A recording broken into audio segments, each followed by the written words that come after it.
Así que vamos a ir a nuestro texto de hoy, capítulo 23 del Evangelio de Lucas. Lucas, capítulo 23, ustedes tienen en Reina Valera, voy a leer en versión Las Américas. Igual siguen.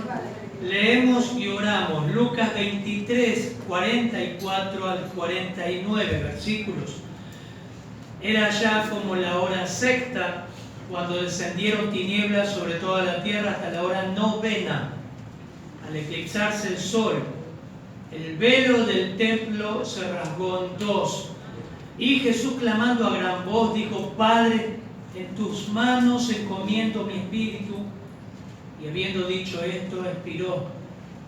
Cuando el centurión vio lo que había sucedido, glorificaba a Dios diciendo: ciertamente este hombre era inocente. Y cuando todas las multitudes que se habían reunido para presenciar este espectáculo, al observar lo que había acontecido, se volvieron golpeándose el pecho. Pero todos sus conocidos y las mujeres que le habían acompañado desde Galilea estaban a cierta distancia viendo esta cosa. Qué hermoso texto, Señor.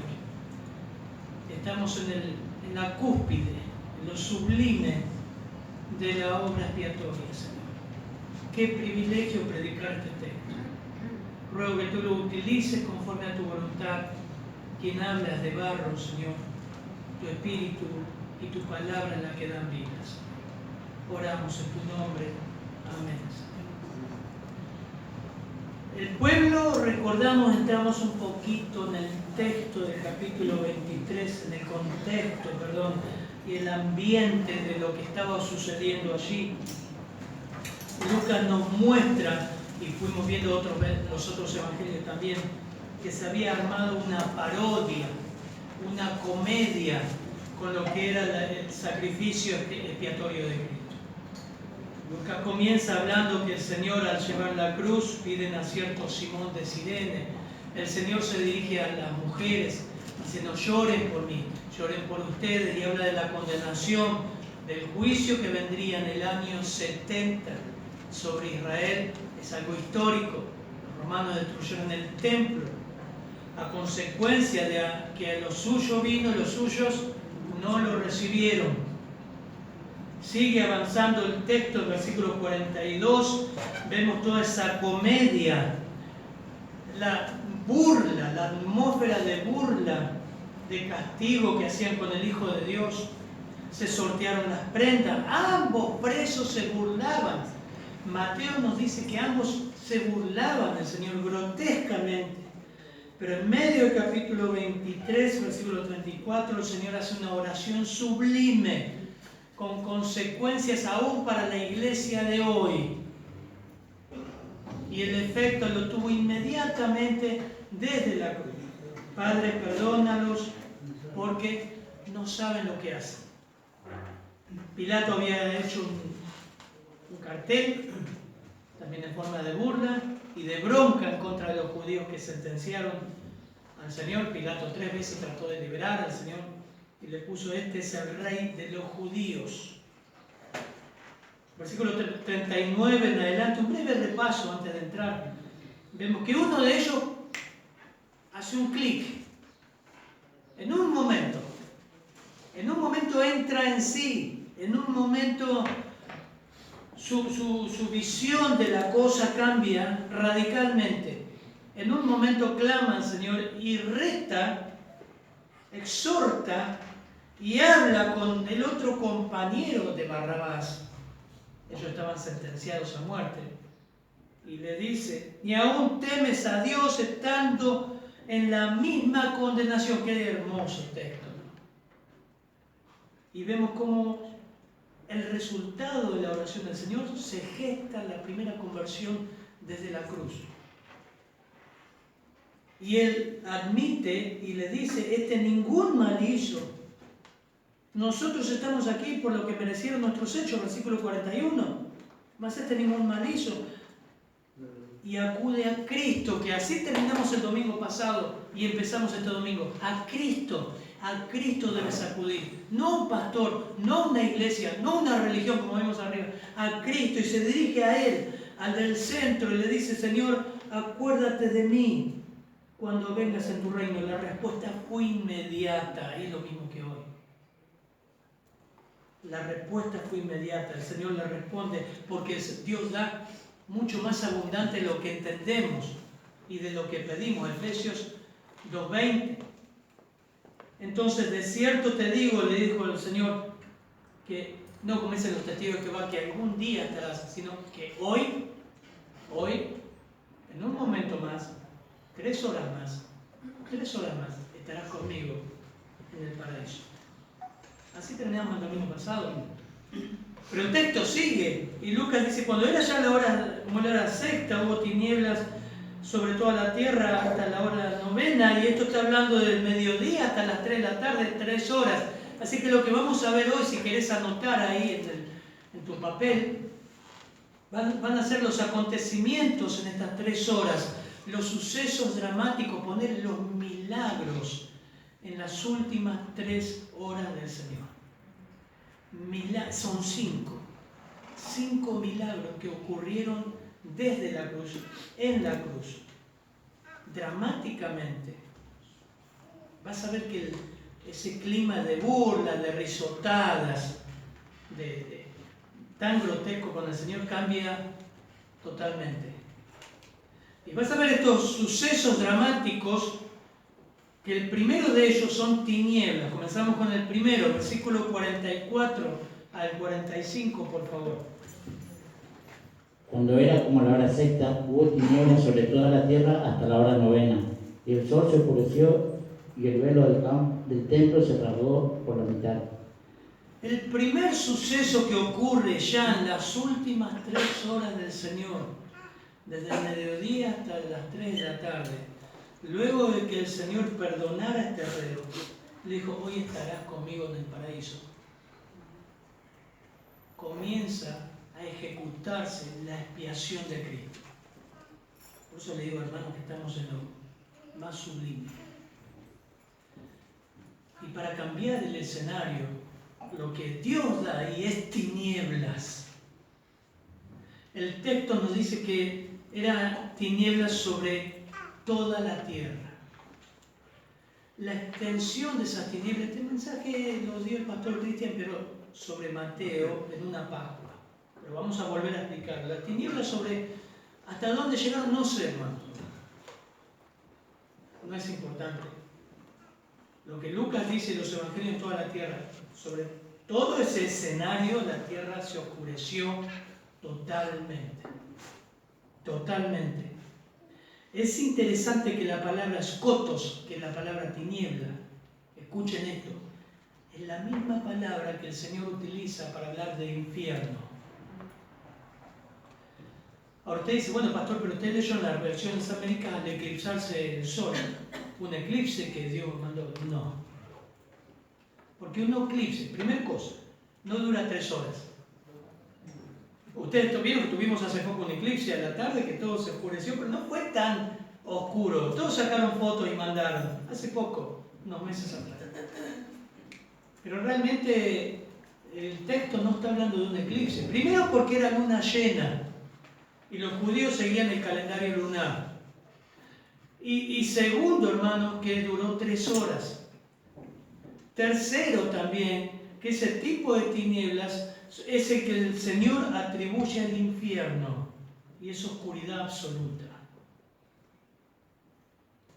Lo que se traduce que el sol se eclipsó, el sol fue tapado, significa, pero no por la luna. ¿Cómo? No sé. ¿Qué usó Dios? No sé, pero fue la mano de Dios. Fue el infierno de Dios sobre la cruz. Muchos pensamos que en ese momento fue el tiempo de Satanás sobre la cruz. Ahí estaba el dominio de Satanás. No. El dominio era la ira de Dios sobre la cruz. Los mismos infiernos. Un autor dijo, Dios llegó en medio de las tinieblas al Calvario ese día para desatar juicio, no en un sentido escatológico contra los impíos, sino en un sentido soteriológico, o sea, salvífico, en contra de su Hijo, Dios llevó ese día a oscuridad. Dios llevó en ese momento el infierno a Jerusalén, mientras se desataba sobre Jesucristo toda la extensión de su ira. Ahí es donde el Señor grita: Elí, Elí, lama sabactani, ¿por qué, Dios mío, me has abandonado? Y no llama por primera vez a Dios Padre, sino que hace un clamor de Dios como un Dios sin consuelo. ¿Por qué me abandonaste? Miren, Mateo, no lo busquen, pero anoten la cita: Mateo 8, 12, Mateo 22, 13, Mateo 25, 29. Usa la misma palabra para tinieblas. Pero los hijos del reino serán arrojados en las tinieblas de afuera. Allí será el llanto y el crujir de dientes. Mateo 22, 13 dice: entonces el rey dijo a los sirvientes: atadle de manos y los pies y echarlo en las tinieblas de afuera. Es la misma palabra. Allí será el llanto y el crujir de dientes. Siempre atribuyendo al infierno, al juicio escatológico. Mateo 25, 29 dice: porque a todo el que tiene más, al que tiene, más se le dará y tendrá en abundancia, pero al que no tiene, aun lo que se tiene, se le quitará. Hablando del juicio sobre Israel. Y al siervo inútil echarlo en las tinieblas de afuera. Allí será el llanto y el crujir de dientes. Siempre en las Escrituras la oscuridad es símbolo de juicio. Primera de Juan habla de luz y tinieblas. Los hijos de las tinieblas, los hijos de la luz. Pero acá en forma física trata Lucas los efectos, los milagros físicos que trae el Señor sobre la cruz, y es oscuridad, una oscuridad terrible. La oscuridad, hermanos, no fue causada por la ausencia de Dios, sino justamente por la presencia de Dios airada. Si te han dicho alguna vez que el infierno es un cabaret, es un lugar donde vamos a estar lejos de Dios y nos vamos a divertir, te han engañado. Porque el salmista dijo: si subiera al cielo, Salmo 139, allí estás tú. Si bajo a los infiernos, ¿saben quién está? Dios. Pero en su forma airada. Por eso Hebreos, que hablábamos esta mañana, dice: horrenda cosa es caer en manos del Dios vivo. Nuestro Dios es fuego consumidor. La oscuridad, esta oscuridad que estaba viendo físicamente real, Dios oscureció por 3 horas toda esa zona. Hermanos, Dios estaba preparando al pueblo judío. Van a ver el final ahora. Porque para un judío este era un símbolo de juicio. Siempre fue así. En el monte Sinaí, hay un montón de textos. En el monte Sinaí Dios descendió sobre tinieblas. Siempre fue símbolo de juicio. Siempre fue símbolo de temor. Dios más bien manifestaba su presencia en juicio, venganza y furia. ¿De quién? ¿Nunca te dijeron esto? La cruz no fue un descuido de Dios y fue que los romanos o los judíos mataron al Señor porque a Dios le falló el plan A. No, ese fue el plan A desde antes de la fundación del mundo. No fue un accidente. Miren, solamente algunos textos, yo ya lo anoté acá. Él llevó en su propio cuerpo nuestros pecados. 1 de Pedro 2, 24. Aunque no conoció pecado, fue hecho pecado por nosotros. 2 de Corintios 5, 21. O sea, están los textos. Fue herido por nuestras transgresiones y molido por nuestras iniquidades, que hoy veíamos arriba. Isaías 53, 5. Fue hecho maldición por nosotros, Gálatas 3:13. Esta fue la copa que suplicó el Padre: si posible, pasa de mí. El Señor todo el castigo físico fue terrible, pero fue el mismo castigo físico que recibió los 2 reos que estaban en la cruz, y seguramente que Barrabás. El castigo peor sobre el Señor fue el juicio de Dios sobre él. La carga del pecado nuestra sobre él. Dice, un autor puso, Dios estaba allí en todo su furor y estuvo ausente también, esto me impactó, en el consuelo del Señor. Ya no va a haber consuelo. Y en el infierno, lugar de sufrimiento, no va a haber consuelo. No va a estar el consuelo de Dios. Por eso si buscamos ahora un pasaje, Mateo 10, 28, que leíamos esta mañana, algo el Señor advirtió sobre esta verdad. Nuestro Dios es fuego consumidor. Y ahí Lucas comienza diciendo que en este momento en la cruz, por 3 horas, las tinieblas de Dios vinieron sobre el monte Calvario. No un eclipse lunar o algo que justo pasó ahí. Miren Mateo 10, 28. Sí. Y no temáis a los que matan el cuerpo, mas el alma no pueden matar. Temed más bien a aquel que puede destruir el alma y el cuerpo en el infierno. Es para predicar ese texto otra vez, ¿no? Pero el Señor está diciendo, no teman a los que pueden matar el cuerpo. ¿Quiénes? Cualquiera puede matar nuestro cuerpo. No teman, porque después de eso, nada pueden hacer. Pero teman al que puede matar tu cuerpo y tu alma y enviarlos al infierno. ¿Quién es? Dios mismo. Yo creo que eso entró en la mente y en el corazón del reo, volviendo al versículo 40 de Lucas 23. Miren, sigue la mirada un poquito más arriba. Esta fue la ficha, como dicen los chicos, esta fue la ficha que le cayó a este condenado que estaba burlando del Señor. En medio de su sufrimiento se burlaba. Pero en un momento dijo, respondiendo el otro le reprendió al que se estaba burlando, ¿ni aún temes tú a Dios? Estando en la misma condenación. Bueno, ahí iban. Y ahora la condenación vino a la cruz. El infierno vino a la cruz. Este era el temor del reo. Este era el temor del reo. Sabía que iba ahí. Dios se manifestó en la cruz en tinieblas y juicio en forma terrible. Vuelvo a preguntarte, y los que están escuchando, ¿no hay una pizca de temor a Dios? Algo, escuchar esto, temor. Solamente por 3 horas se acercó el infierno a la cruz. Si no haces algo con Cristo, vas a estar por toda la eternidad en la oscuridad y sufrimiento eterno, donde Dios va a castigarte por toda la eternidad. No hay purgatorio, no hay acción buena que pueda librarte de eso, sino la obra de Cristo. ¿No temes a Dios estando en la misma condenación? El segundo milagro está en el versículo 45. Leemos nuevamente el 45. Y el sol se oscureció y el velo del templo se rasgó por la mitad. El sol se oscureció, lo que veíamos recién, pero el segundo milagro es el velo del templo se rasgó en 2. Acá Lucas, recuerden que es temático.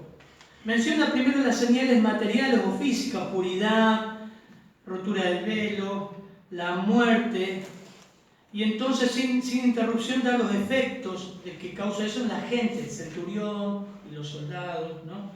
La multitud y las mujeres que miran de lejos. Pero en realidad el velo, hermanos, el velo se rasga en el momento que el Señor da su vida. En el momento que el Señor dice, consumado es, preciosa frase de Juan 19. Lucas lo pone antes porque muestra temáticamente los efectos, los milagros físicos.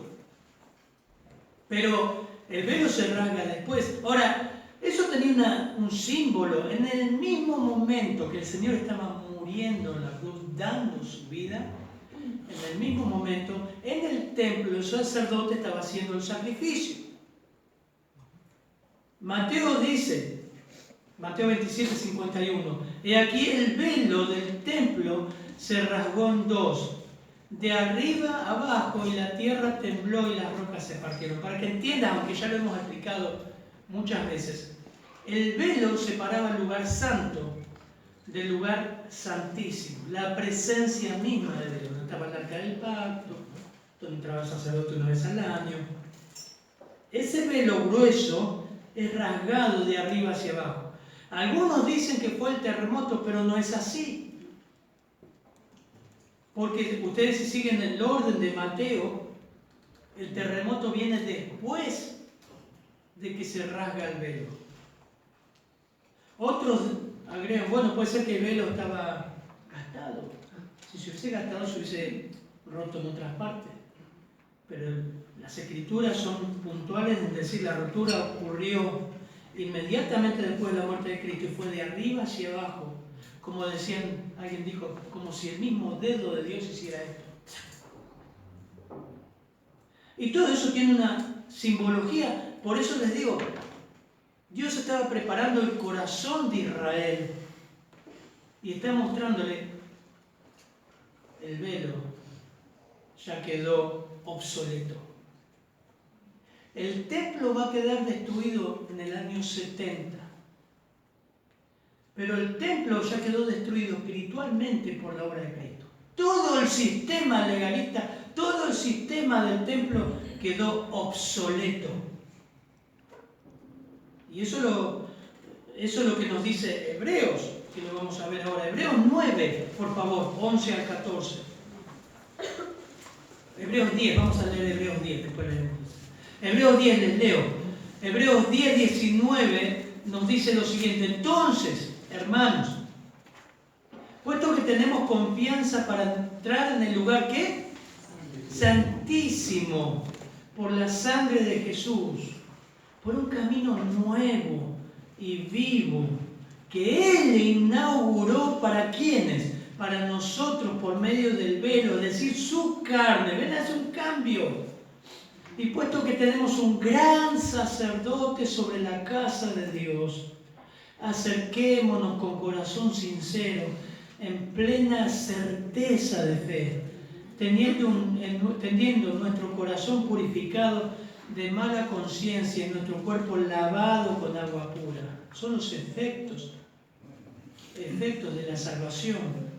Mantengamos firme la profesión de nuestra esperanza sin vacilar, porque fiel es el que prometió, no dejando de congregarnos como algunos tienen por costumbre, sino exhortándonos unos a otros mucho más al ver que el día se acerca.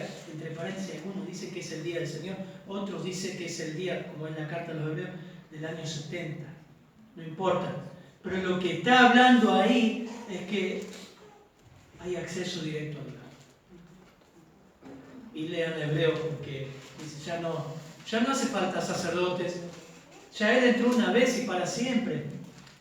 Y ese velo se rompe, es otro milagro que ocurre justamente en el mismo momento de los sacerdotes. Mientras el Señor estaba muriendo, efectuaban los sacrificios. Un milagro. Segundo milagro es este. El velo se rompe de arriba hacia abajo. Tercer milagro que no está en Lucas.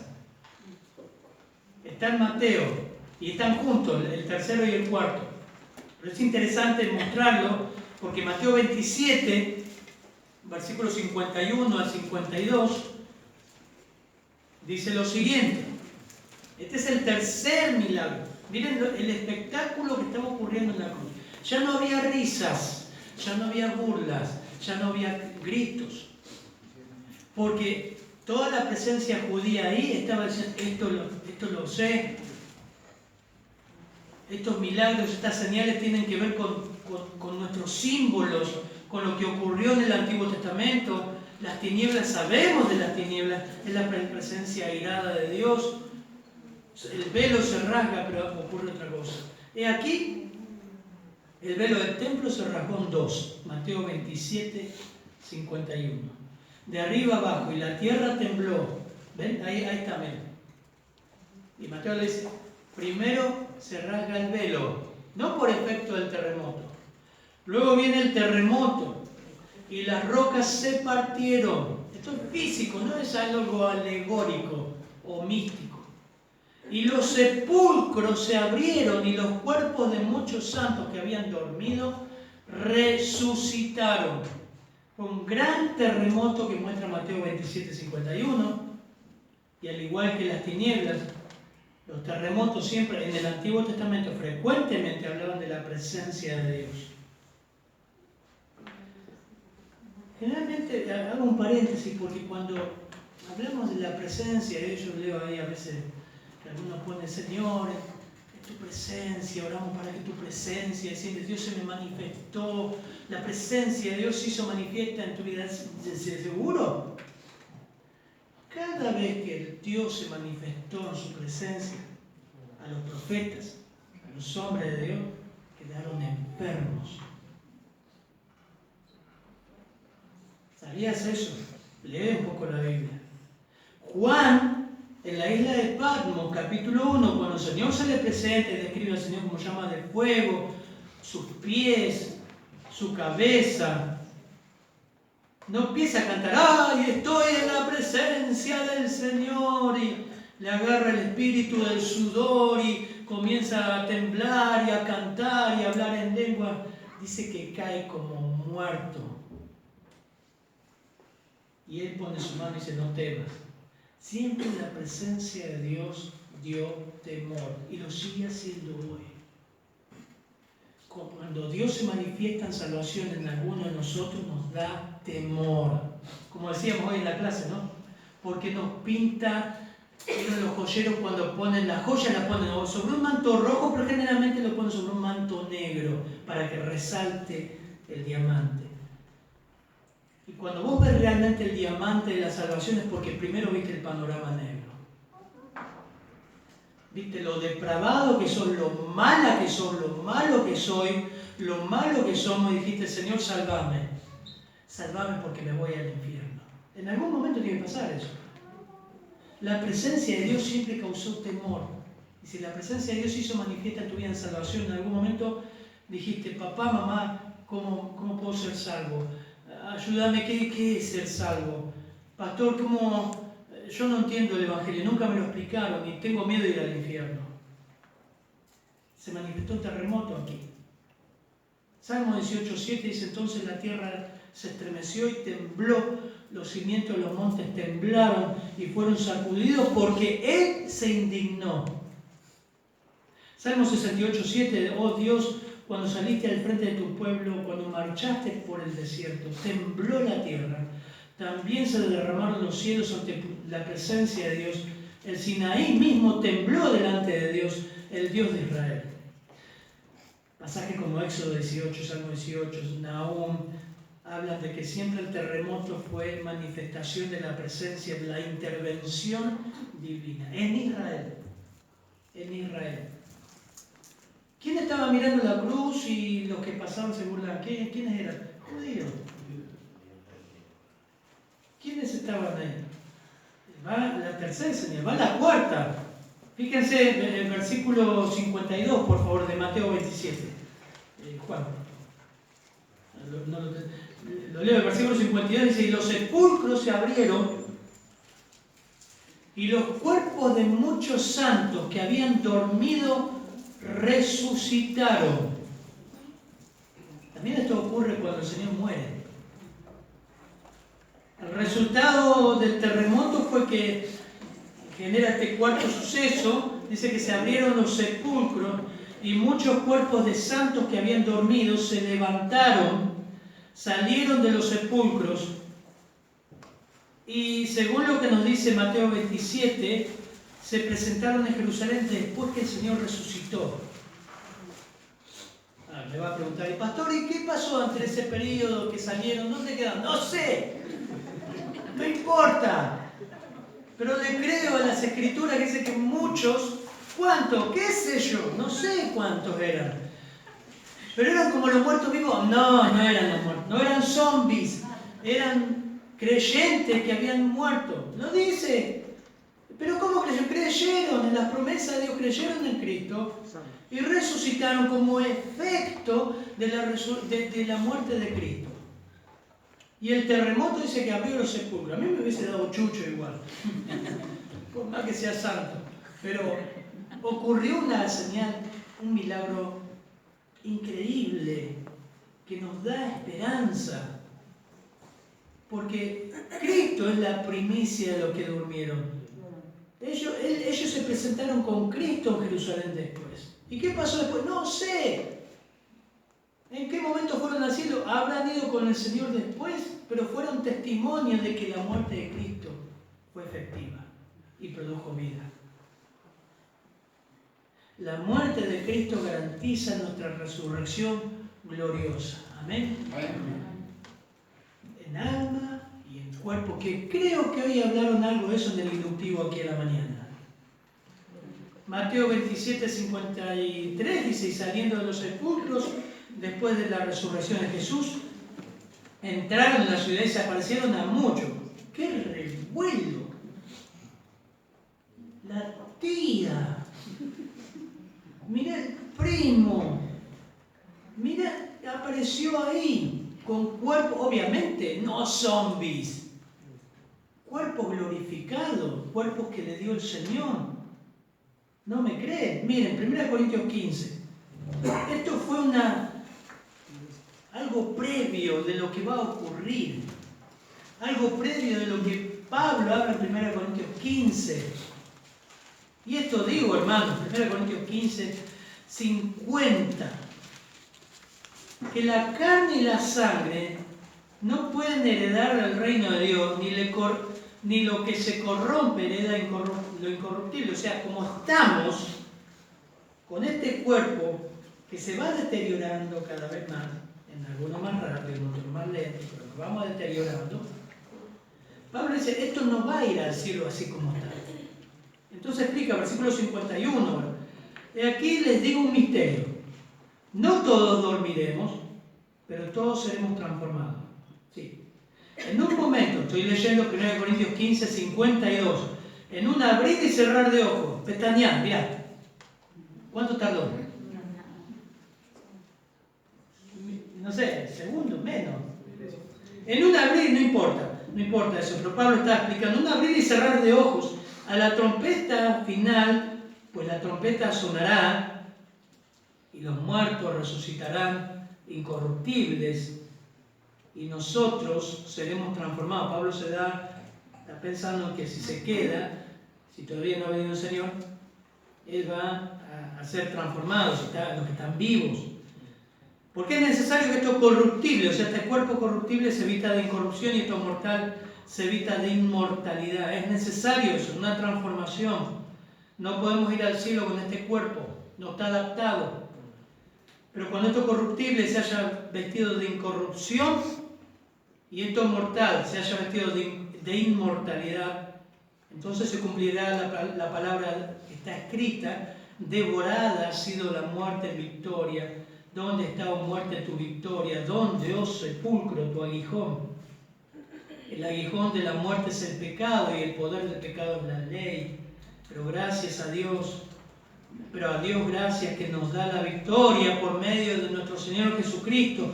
Por tanto, mis amados hermanos, estén firmes, constantes, abundando siempre en la obra del Señor, sabiendo que nuestro trabajo no es en vano. Qué lindo ánimo, ¿no? ¿De dónde te lleva? Y dónde te dice, bueno, mientras estás acá, serví al Señor con todo, porque nos espera algo glorioso en el cielo. Ya hay algo, un ejemplo, en la cruz resucitaron muertos, con la muerte de Cristo. Ese es el cuarto milagro que ocurre. Visible, físico. Esto preparó el corazón de muchos, porque en Pentecostés se convierte en ¿cuántos judíos? No, 3.000, y luego se convierten 5.000, y luego muchos sacerdotes que entregaron al Señor, sacerdotes religiosos, también se convierten. Dios estaba preparando a su pueblo. Tinieblas, rotura de velo, terremoto, resurrecciones. Falta la quinta, dije que eran 5 milagros. Versículo 46, por favor. Entonces Jesús, clamando a gran voz, dijo, Padre, en tus manos encomiendo mi espíritu, y habiendo dicho esto, expiró. Yo les leo Juan 19, lo mismo, pero visto por Juan, que estaba cerca de la cruz, su discípulo amado. Después de esto, sabiendo Jesús que todo se había ya consumado, usa la misma palabra 2 veces. Para que se cumpliera la escritura dijo, tengo sed. Había allí una vasija llena de vinagre, colocaron pues una esponja empapada de vinagre en una rama de hisopo, se la acercaron a la boca. Entonces Jesús, versículo 30 de Juan 19, dijo, cuando hubo tomado el vinagre, dijo, consumado es. Lucas lo que dice que estas cosas las dijo gritando. ¿Vieron que leyó Juan? En alta voz, gritando. Consumado es, e inclinando la cabeza entregó el Espíritu. Este es el quinto y sublime milagro. Usted dice, ¿cuál es, pastor? Que el Señor no muere como muere cualquier humano o no le mata. Él entrega su espíritu. Él muere cuando Él decide morir. Eclesiastés dice, no hay hombre que tenga potestad para refrenar el viento con el viento, ni siquiera potestad sobre el día de la muerte. Repito, no hay hombre y mujer que tenga poder, sería potestad, o autoridad sobre si, bueno, a ver, yo quiero morir tal día, tal fecha, de tal manera. No hay hombre, pero Cristo sí. Y él lo dijo. Juan 10 lo dijo. Por eso el Padre me ama, Juan 10, 17. Porque yo doy mi vida para tomarla de nuevo. Nadie me la quita, sino que yo la doy de mi propia voluntad. Y escuchen esto, Juan 10, 18, anótelo. Juan 10, 18. Juan 10, 18. Nadie me la quita, sino que yo la doy de mi propia voluntad. Por eso leímos los 2 textos, podemos leer Mateo también. Tengo autoridad para darla y tengo autoridad para tomarla de nuevo. ¿Qué cosa? La vida. Del Padre vino y del Padre regresaba.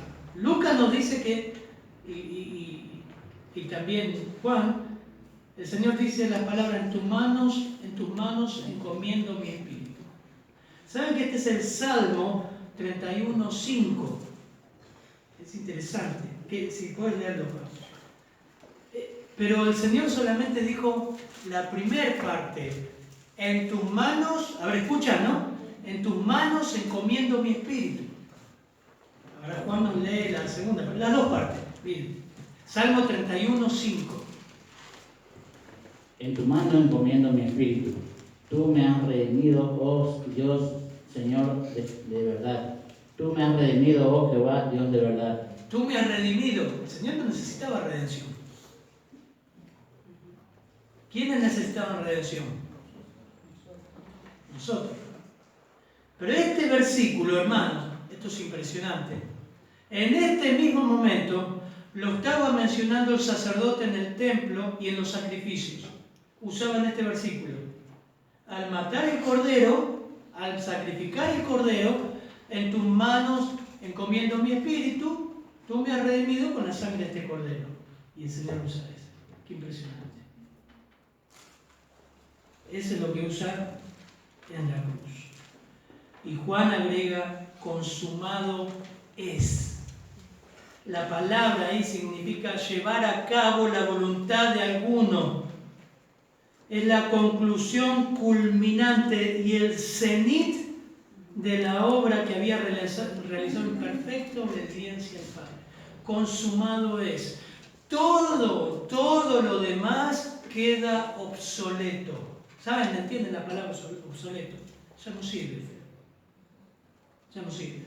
Hebreos 10:11, y ciertamente, Hebreos 10:11 dice, todo sacerdote está de pie día tras día ministrando y ofreciendo muchas veces los mismos sacrificios que nunca pueden quitar los pecados.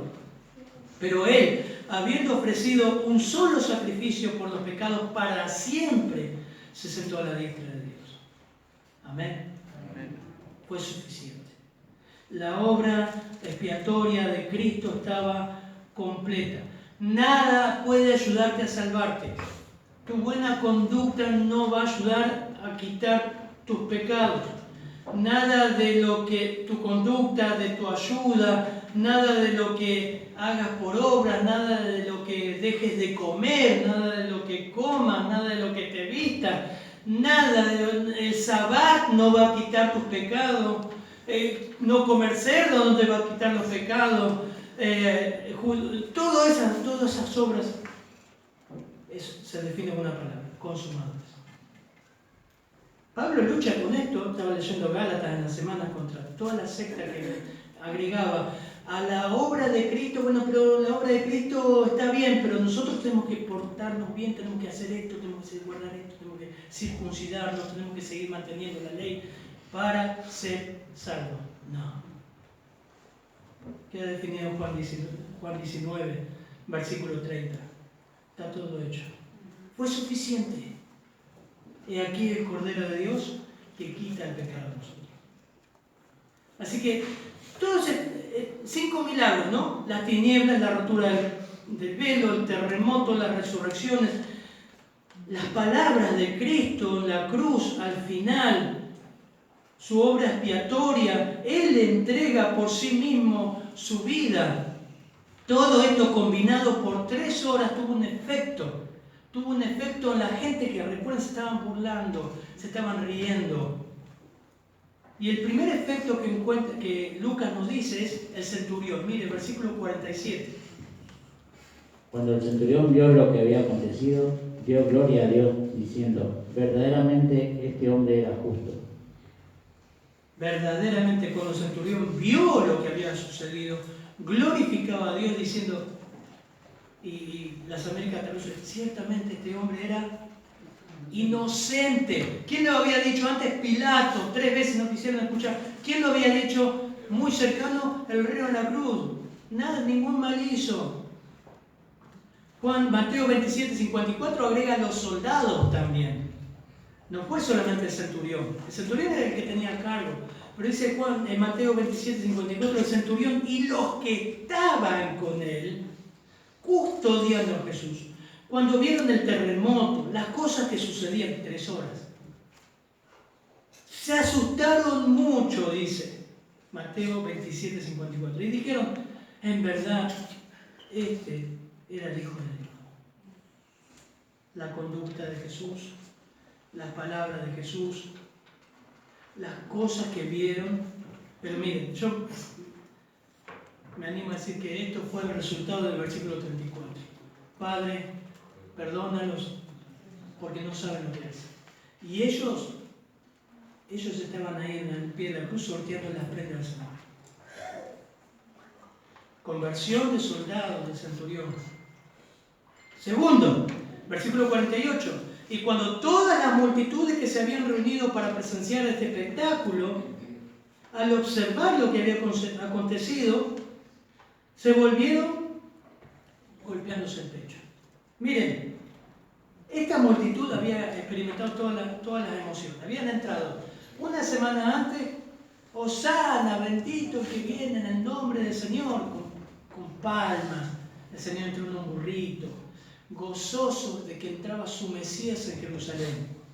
Una semana después, pedían a gritos que lo crucifiquen, como decíamos, por los punteros de los religiosos metidos ahí, dice, avivaron a la multitud para que pidan a Barrabás. Llegaron a decir, su sangre sea sobre nosotros y nuestros hijos. Esta multitud.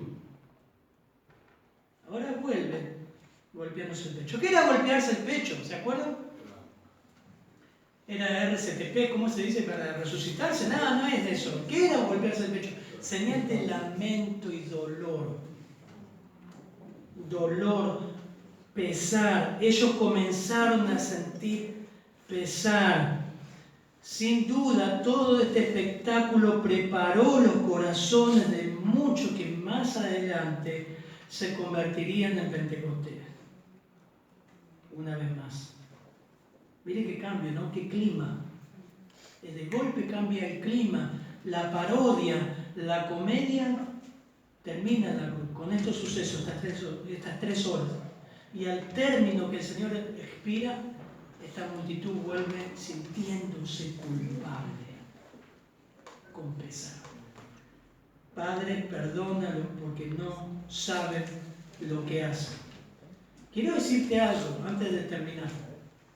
Dios estaba preparando a este muchacho, a esta gente, toda esta gente. Estaba preparando para Pentecostés, para convertirse. La señal de una conversión comienza así. Comienza a haber un pesar en nosotros. Y Pablo habla en 2 Corintios, no lo busquen, capítulo 7, versículo 8. Y dice, si bien los entristecí en su segunda carta a los Corintios, no me pesa. Pablo había escrito la primera carta y se habla de que hay otra carta más a los Corintios exhortando. Recuerdan todo lo que pasaban en Corintios. Fue duro con ellos. No me pesa. En verdad que antes me pesó porque me di cuenta de que por un tiempo mi carta les había entristecido. Sin embargo, ahora me alegro, no porque hayan sido entristecidos, sino porque su tristeza los llevó al arrepentimiento. 2 Corintios 7:8 en adelante, versículo 9. Ustedes se entristecieron tal como Dios lo quiere, de modo que nosotros de ninguna manera les hemos perjudicado. La tristeza que proviene de Dios produce arrepentimiento que lleva a la salvación, de la cual no hay que arrepentirse, mientras que la tristeza del mundo produce muerte, la que tuvo Judas. Una tristeza sin arrepentimiento. Wayne Grudem escribe, dice, el arrepentimiento es una tristeza profunda salida del corazón que ha pecado y se dispone a abandonar su pecado, darle la espalda y seguir a Cristo. Conversión. Y esta gente, qué cambio, ¿no? Como el reo en la cruz. Vuelve ahora golpeándose el pecho. Y Pedro los remata en Hechos 2. Ustedes hicieron esto. ¿Y se acuerdan cómo responden ellos? ¿Qué haremos? Qué lindo que la gente diga así, ¿no? Cuando uno predica, está predicando las Escrituras, la palabra de Dios, puede haber una reacción y dice, ¿qué podemos hacer para estar mejor con el Señor? ¿Cómo arreglar nuestras cuentas? Termina así. Fue una predicación expositiva de Pedro terrible, pero Dios lo estaba preparando. ¿Cómo está tu corazón esta mañana?